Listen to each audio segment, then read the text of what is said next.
This is the story of a man named Stanley. Stanley worked for a company in a big building where he was employee number 427. Employee number 427's job was simple. He sat at his desk in room 427 and he pushed buttons on a keyboard. Orders came to him through a monitor on his desk, telling him what buttons to push, how long to push them, and in what order. This is what employee 427 did every day of every month of every year. And although others might have considered it soul-rending, Stanley relished every moment that the orders came in, as though he had been made exactly for this job. And Stanley was happy.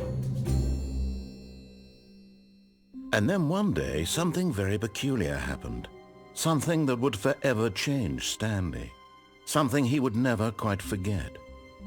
He had been at his desk for nearly an hour when he realized that not one single order had arrived on the monitor for him to follow. No one had showed up to give him instructions, call a meeting, or even say hi. Never in all his years at the company had this happened, this complete isolation. Something was very clearly wrong.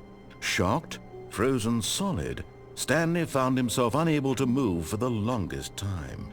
But as he came to his wits and regained his senses, he got up from his desk and stepped out of his office. All of his co-workers were gone. What could it mean? Stanley decided to go to the meeting room. Perhaps he had simply missed a memo.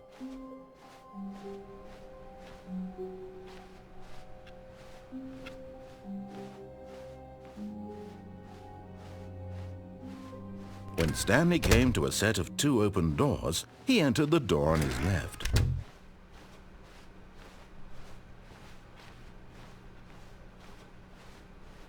Yet there was not a single person here either. Feeling a wave of disbelief, Stanley decided to go up to his boss's office, hoping he might find an answer there. Coming to a staircase, Stanley walked upstairs to his boss's office.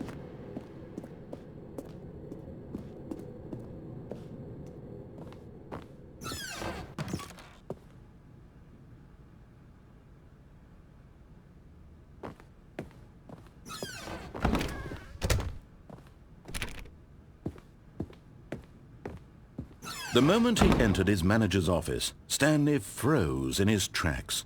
Not a living soul anywhere. Could he really be all alone? This was too much for Stanley to take, too much for any man to take. He fell to his knees, bursting into half moans, half sobs, the guttural retching of life from a man denied any hope, any reason to keep going. Here on the floor he lay prone, paralyzed by fear for nearly a full hour. But when at last he began to move about and survey the situation, he found a keypad behind the boss's desk. What could it mean? Was it a sign of hope for Stanley's future? Alas, it was not. For although this keypad guarded the terrible secret of Stanley's past, it had been assigned a 4-digit code so devious and so random that no man could ever hope to guess it. 2845. Statistically, nearly impossible to guess blindly, ever.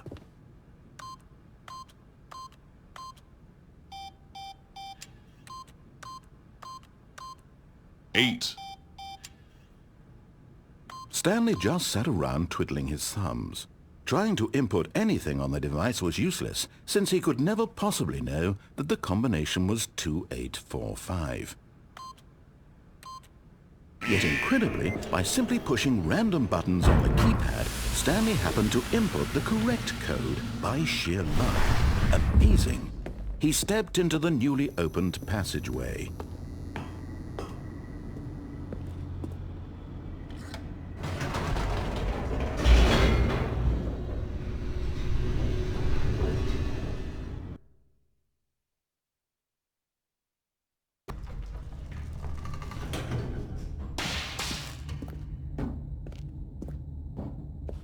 Stanley walked straight ahead through the large door that read Mind Control Facility.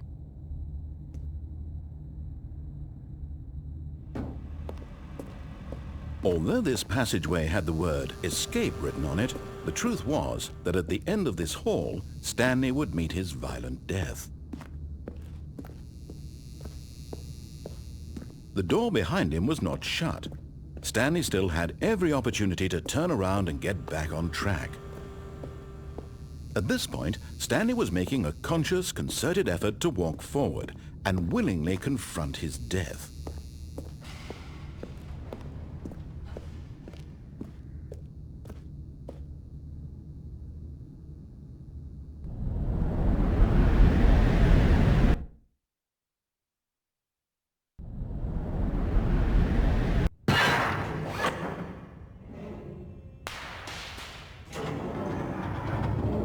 As the machine whirred into motion and Stanley was inched closer and closer to his demise, he reflected that his life had been of no consequence whatsoever.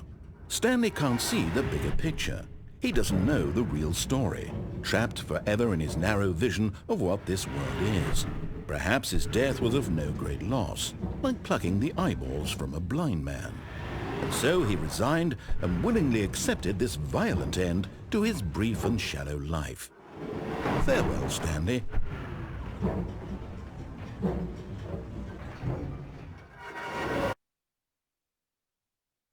"Farewell, Stanley," cried the narrator, as Stanley was led helplessly into the enormous metal jaws. In a single visceral instant, Stanley was obliterated as the machine crushed every bone in his body, killing him instantly.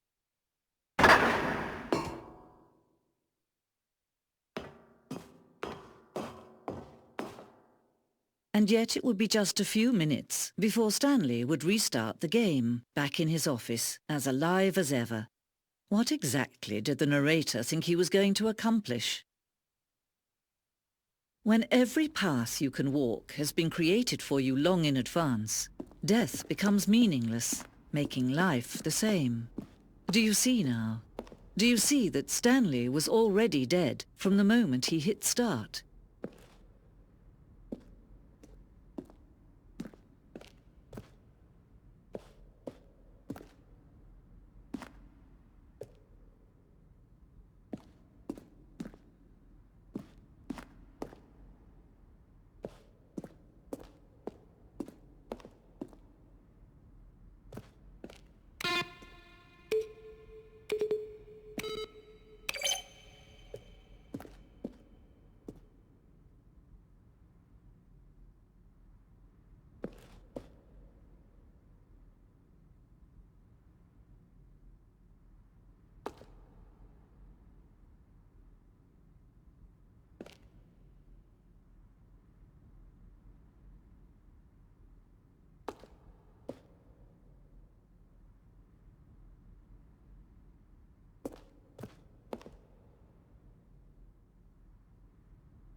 Let's see. When Stanley came to the lift, he traveled upward to the power source at the top of the facility to end this injustice over the bridge.